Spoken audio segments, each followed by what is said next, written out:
What's good, everybody? Welcome back to another episode of Holmes Hobbies Motor Control. It's your boy Josh, aka Coleman, looking grizzly. Oh, my beard's still wet. I just got out of the shower. My dreads are wet. I'm wet. Anyways, today we're gonna mob on over to the workbench. I've got something I want to work on and some stuff I want to talk about with you guys regarding cogging in brushless motors. So, anyways, before we do that though, I gotta go grab some coffee and I'll meet you at the workbench. Let's do this. So I messed up. It's Monday morning and I was supposed to take my Jeep into Daniel Automotive this morning to get my rear track bar adjusted because it's off, my rear axle's off centered. And I forgot. I completely forgot. I was so excited that I woke up early this morning. I was all excited to do Holmes Hobbies Motor Control this morning. I was like, yes, I'm up early. I'm going to have it out on time. And I got the shop all cleaned up. I even took time to like charge my drone and stuff so I could get some shots later today. And like do all this stuff. And I completely forgot I was supposed to be there around like 8 o'clock, I think. So Jason, the owner, is probably going to be a little frustrated with me. So I think I'm going to pick them up some donuts and take them a peace offering. Yeah. And so in the meantime, on the other issues, I didn't line up a ride home. So I would have to walk home and then walk back up there to get the Jeep when it's done. And it is like 13 degrees outside or something like that. It's freezing. So, all right, I'm back. I went and dropped off the Jeep at Daniel Automotive, so they're getting the track bar adjusted right now. I had to wait. My buddy Dustin, actually, I hit him up. He was willing to drive in from Sun River, which is like 30 minutes away. And he drove all the way in he was coming into town anyways. He's a painter, a contractor, so he comes in to work anyways. But he's coming in, and he decided he'd stop by and give me a ride. So shout out to Dustin. Thank you, man. So that being said, let's get started today, man. I think that what we're going to do is we're going to head over here, and we're going to mess with the mud truck. So I just have this up here because I was goofing off. I took a picture for Instagram. I wanted to show the size comparison between the two. It's pretty funny. But that's realistic. I mean, and when I say scale, that's what I mean by scale. You know, if you wanted to have a mud truck version of this JK, you know, then why wouldn't it be the same body that you would find on the trail truck version of it, right? Why would you go for a Lexan body and no interior on this?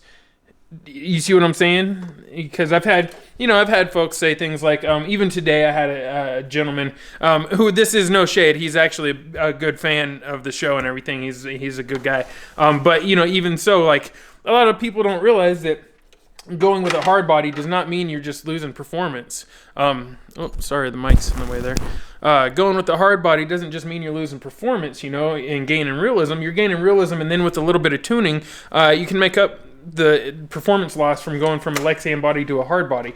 And there really isn't that much. It's really not much. You're going to notice a little bit more roll around, a little bit more squat on the tires, and in some cases that's actually helpful. It'll increase your performance in some situations, such as making the tires work. They actually get better bite. So that being said, today what I want to talk about is the fact that this motor is a Trailmaster Sport, but this is a 3300 kV. It's the older version, so it's got the old style can still. But I've been running it sensorless the entire time because every time I plug in the sensor wires, it stutters and cogs really, really bad. And it cogs without them, but it just doesn't run right. And so I've been trying to figure out why that is, and it dawned on me, well, why don't you just plug it into the Castle Link and check and see if it's even set to censored mode. It might be set to sensorless. So yeah, so that being said, I think that's what we're going to do today, because this is supposed to be a censored motor. Now, it could be damaged. You know, I may have damaged it. I have put this motor through quite a bit over the years, but we're going to find out. Because so far, I've yet to kill a Holmes Hobbies brushless motor. I've killed a couple of brushed motors, the throwaway sports and stuff, the Trailmaster Sport, the throwaway cans, but I have yet to kill any of these brushless motors at all. So I'm very curious as to know if it's damaged or not. So let's do that. We're going to hook it up to the computer and see what happens. All right, you guys, so I got the body off the SMT10 mud truck. It's a monster truck originally, but I call it the mud truck. So I got the body off of it. It's back over on the bench. For those of you that were wondering how I cut the chassis, there's just a quick peek for you, kind of I don't know, just maybe that helps some of you guys kind of get an idea of what I did there. But there it is. So as you can see, I've got the receiver box opened up, and we're basically we're about to connect. I've got the wire going up to the computer there. That's the Castle Link setup, and basically you just want to make sure you get negative to negative, and that's really it. Oh, well, and then obviously we should probably, let's go ahead and pull the program up first. Slack in here. I keep mine a little file over here under Castle Link. Boom. There she is. And yeah, let's see what happens here. We'll zoom in on that. We're gonna do a handheld today. See what happens. Alright, so now we can go ahead and connect that. As you can see, that pops up. It says there's a new version of device firmware available. So we're going to go ahead and upgrade on that. You can see in the background it's reading the Holmes Hobbies Trailmaster Pro. And see down here, everything is up to date, I'm pretty sure. So we'll hit update real quick just to make sure. And alright, so now go to software. Whoop, hit OK. Go up here, go to software. And in software, we can now say current firmware is 1.50. Available version is version 1.52. So we need to update that. Go down here, click update. It says do not disconnect the device or the power source until the update has been completed. Interrupting the update process may permanently damage the device. Would you like to proceed? Yes. And while it does that, you can see I am still connected here. Let it do its thing. It's actually pretty quick. This will put us on the latest version. We'll have dithered mode and all that other good stuff, I believe. So not sure what we're going to use yet for this. And we've been running this untuned this whole time, and as you guys have seen, it rips. So there we go. We're all updated here. So now let's go in and do some tuning real quick. I want to make this bigger for you guys, but it really doesn't matter if I make it bigger or not. It's just is what it is. So all right, here we go. We're on the first tab here. This is the basic tab, auto light, but we're going to leave that alone. Just leave it set where it is. 3.2 volts per cell. Crawler reverse. Do we want that? Do we want that? Like, I feel we're gonna leave it for now. We're gonna leave it. And then motor direction's fine on normal. Veep enabled. Yes. 50%. Brake amount, drag brake at 30%. I feel like all that's pretty good for the most part. Now let's go back up here to power. Go to max forward 100%, max reverse 100%, punch control is disabled, start power is low. That's all good. What I'm really looking for is BEC voltage 5.5. We're going to go ahead and turn that up to 6. Oh, what's plugged into it? Nope, nothing really, but we're going to put it on 6 volts. Arm time, throttle deadband, all that's good. We're going to move this up to 18K switching. And then as far as sensorless motor timing goes and motor type goes, it says Smart Sense brushless. Let's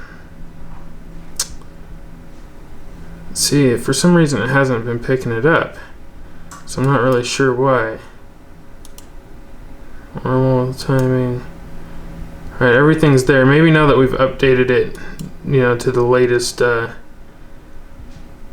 firmware, maybe it'll pick it up. So everything's pretty much there how I like it. I don't think we need to do anything else. Let's go ahead and update this now. We come down to the bottom, just click update. Boom. Everything's on there, and we should be good to go. So, alright, so we've got everything plugged in here. You can see sensor wire. I've got it right here. Whoop, get some focus. Sensor wire is right there, or wires I should say. Sensor cord, cable, whatever you want to call it. Comes down, let me flip this around here.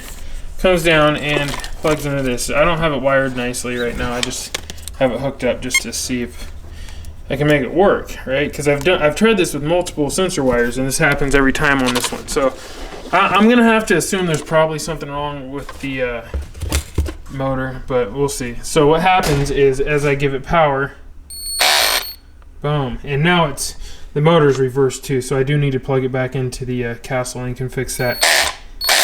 Doesn't matter which direction I go, it only wants to go one way, and I'm not sure why. It only wants to go backwards. If I go forward, it wants to go backwards. If I go backward, it wants to go backwards, and it makes that crazy noise. So, but if I unplug the sensor wire, let's see if it'll do it while it's still on, while it still has power. Boom. Unplug the sensor wire now. There's reverse, all right. And forward.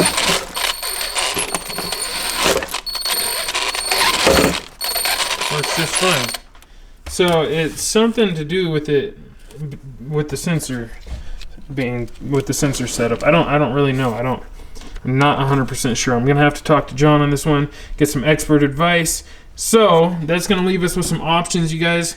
What should we do? Should we A, run it sensorless and just keep it like this, where I get a little bit of cogging, right? But that's going to take away from my low speed control, which is what Holmes Hobbies is famous for. Or what do I do? I guess I could install another motor and run something else. I have 2 other motors on deck that I could use. I've got this bad boy, a 2200 kV stubby. I also have this bad boy, a 2100 kV XL, both Polar Pros.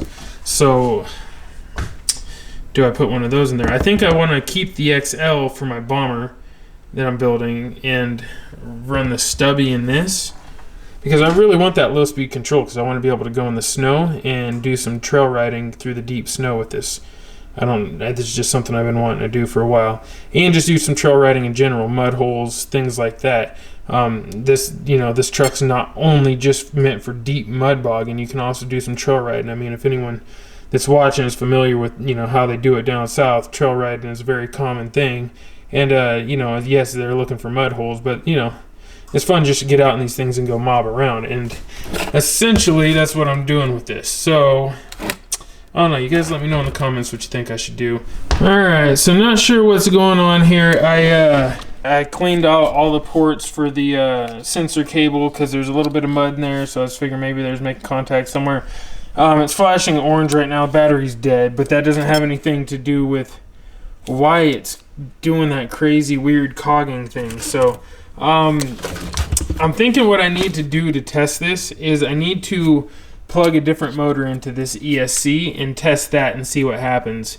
And yes, this is a Holmes Hobbies ESC. I accidentally painted one side of it. But so that's what I need to do. I need to plug in a different motor and see what's going on. So I think what I'm going to do is I'm going to use this old this is actually my baby right here. This is a 1400 kV revolver. Love this thing. And I think we're going to go ahead and test this out, see what happens. Alright, let's go ahead and disconnect this. Shut it off. And I'm going to need to access this wire loom.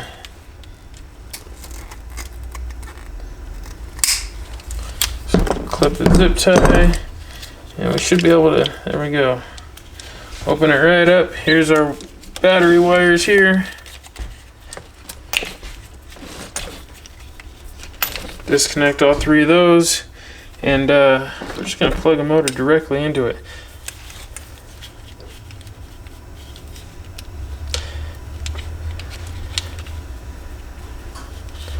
I don't know if this is the best motor to test either, because it's been sitting here for so long, and if I remember right, this one had a finicky board on it, so I got to be careful here. I almost broke this off when I was taking it out last, so it's my fault. Let's go ahead and, where's that sensor wire? There it is. Bring the sensor wire around, and let's plug that in too.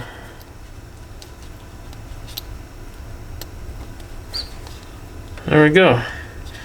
Now everything's plugged in. Now the tricky thing is, with this motor, is the outside of the can spins. It's an outboard, so I'm gonna have to watch my hands here.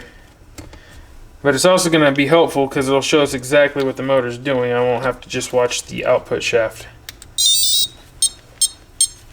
You can hear the different tone that this puts off already. Nice if I could just set it up in here. There we go. See if that works. And I'm getting nothing. Oh no, I'm not getting anything. Oh, there we go. What's that? It's working, but barely though. I'm wondering if that's from.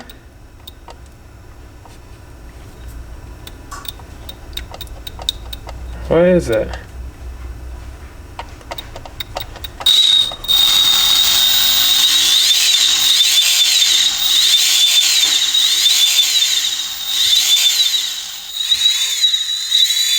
It sounded crazy because I had it sitting in there, but I almost have to like.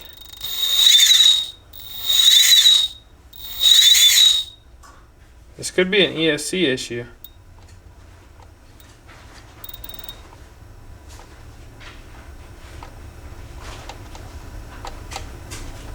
Now I'm getting nothing.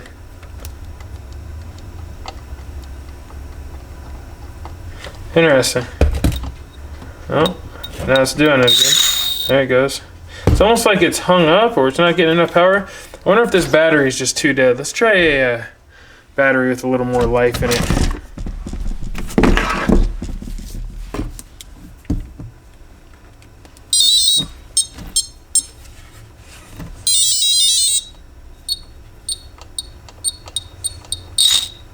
Same situation. Woo.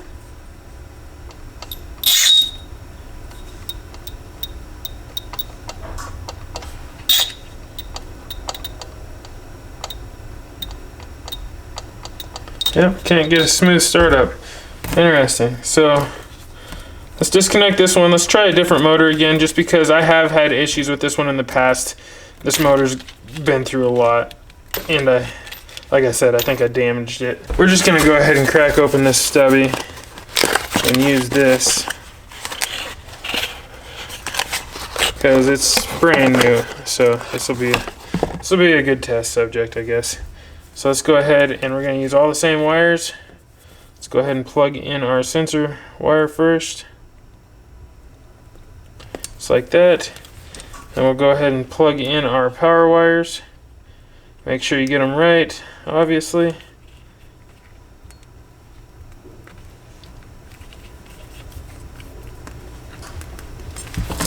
Okay, there we go. All three are in there. We're gonna unplug it, plug it back in, just to rearm this motor. Let's see what happens. Smooth as butter. Reverse as smooth as butter. It works just fine. Forward, backwards, works just fine. So I think I have two bad motors is what's going on, because this is a brand new motor. So it hasn't seen any dirt or anything at all. Very interesting. So that being said, I'm wondering, should I just swap this motor out? Alright, you guys, well that sums that up. Obviously, I've got a bad motor here, possibly two bad motors, and I need to take them and send them back, have them serviced. They've been through a lot, so no issues here. I'm very happy with the performance I've gotten out of them. However, I think they're just fine. I think honestly that there's bad sensor boards. The connections where the sensor plugs in, I think could be bad in those two motors. So they're both really old. It's highly likely. I don't know. We'll see. But that's not too bad. That's not too bad. I mean, out of all the motors I've ran through so far, that's the only issues I've ever had or encountered. And I mean, obviously, I want to document that as well. So I'm not mad at all. It's just a matter of now I got to figure out what I want to do. Do I want to put the stubby into this, or do I want to get something else to put in here? You guys let me know in the comments what you think I should do. Should I rock the stubby? Should I get something else to put in here? Honestly, I think the stubby will get the job done, but you let me know. So anyways, shout out to you guys. Thank you for watching. Yeah, next episode we'll be either installing a motor, or I'll have the motor already installed. We'll be taking it out to have some fun. So thank you for watching. Peace, chin grease. Yay.